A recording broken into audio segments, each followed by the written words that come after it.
আজ থেকে শুরু হয়েছে ঢাকা বিশ্ববিদ্যালয় কেন্দ্রীয় ছাত্র সংসদ ডাকসু ও হল সংসদ নির্বাচনের মনোনয়ন ফর্ম বিতরণ। সকাল 10টা থেকে চিফ রিটার্নিং অফিসারের কার্যালয়ে তা শুরু হয়।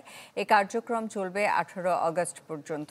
মনোনয়ন জমা দেওয়ার শেষ তারিখ 19 আগস্ট। এছাড়া 18টি আবাসিক হলের মনোনয়ন ফর্ম বিক্রি শুরু হয়েছে। এবার ফর্মের মূল্য রাখা হয়েছে 300 টাকা। একজন প্রার্থী সর্বোচ্চ 5 জন সমর্থককে সঙ্গে নিয়ে ফর্ম তুলতে পারবেন। আগামী 9 সেপ্টেম্বর ভোট গ্রহণ হবে। স্টুডেন্টরা চায় যে তাদের একটা প্রতিনিধি নির্বাচিত হোক, এই প্রতিনিধিগুলো তাদের জন্য কাজ করুক। শিক্ষকদের নির্বাচন বা কর্মচারীদের নির্বাচন, এই নির্বাচনগুলো গতানুগতিকভাবে চালু ছিল, বিভিন্ন পর্যায়ে আমরা দেখেছি।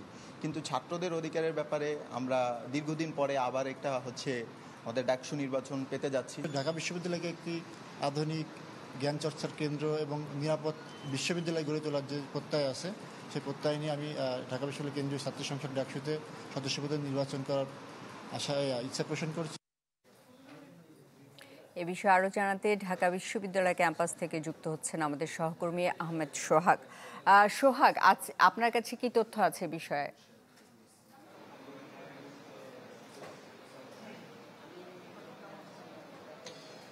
সুস্মিতা, ঢাকা বিশ্ববিদ্যালয় ছাত্র সংসদ যে ডাকসু নির্বাচন, সেই নির্বাচনের আজকে থেকে কিন্তু মনোনয়নপত্র বিক্রয় শুরু হয়েছে এবং আজকে সকাল থেকে এ পর্যন্ত কেন্দ্রীয় সংসদে প্রায় 5 জন সদস্য যারা নির্বাচন করবেন প্রার্থী আছেন, তারা ইতিমধ্যে ফর্ম তুলেছেন এবং একজন ভিপি পদে জুলিয়াস সিজার যে SM হল, মানে স্যার সলিমুল্লাহ মুসলিম হল যে আছে, সেই হলের আবাসিক শিক্ষার্থী, যিনি বিগত পিরিয়ডেও যে নির্বাচনটা হয়েছিল 2019 সালে, সেই সময় কিন্তু সলিমুল্লাহ মুসলিম হলের AGS পদে নির্বাচিত ছিলেন ছাত্রলীগের প্যানেল থেকে। তিনি এবার ভিপি পদে নির্বাচন করার জন্য প্রথম এবারের মনোনয়ন তুললেন।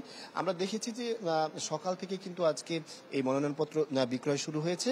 কেন্দ্রীয় সংসদের পাশাপাশি 18টি হলেই কিন্তু একযোগে এই মনোনয়নপত্র বিক্রয় করা হচ্ছে, যেহেতু আগে থেকেই নির্দেশনা দেওয়া ছিল নির্বাচন কমিশনের পক্ষ থেকে যে কিছুতেই যারা ফর্ম তুলতে আসবেন এবং মনোনয়নপত্র তুলতে আসবেন, তারা যেন কোনো শোডাউন না করে এবং সর্বমোট সর্বসাকুল্যে 5 জনের বেশি সদস্য নিয়ে কেউ যেন এখানে মনোনয়নপত্র ক্রয় করতে না আসেন, সেই নির্দেশনা মতেই কিন্তু সকাল থেকে এ পর্যন্ত যারা ছিলেন সবাই ফর্ম তুলেছেন। এর আগে গতকালকে চূড়ান্ত ভোটার তালিকা প্রকাশিত হয়েছে, সেখানে প্রায় 39,700 জন ভোটারকে অন্তর্ভুক্ত করা হয়েছে এই ভোটার তালিকায়। ভোটার তালিকা নিয়েও এখনো পর্যন্ত তেমন কোনো বড় ধরনের অভিযোগ কারো পক্ষ থেকে আসে নাই, এমনটাই আমাদেরকে রিটার্নিং কর্মকর্তা জানিয়েছেন, যিনি নির্বাচনের প্রধান রিটার্নিং অফিসার হিসেবে এখানে কাজ করছেন। তিনি জানিয়েছেন যে সাধারণত এই নির্বাচনটা গত 6 বছর পরে যেহেতু নির্বাচনটা হচ্ছে, এর আগে 28 বছর পরে ডাকসু নির্বাচন হয়েছিল 2019 সালে, 6 বছর পরে আবার ডাকসু এই নির্বাচনটা হচ্ছে।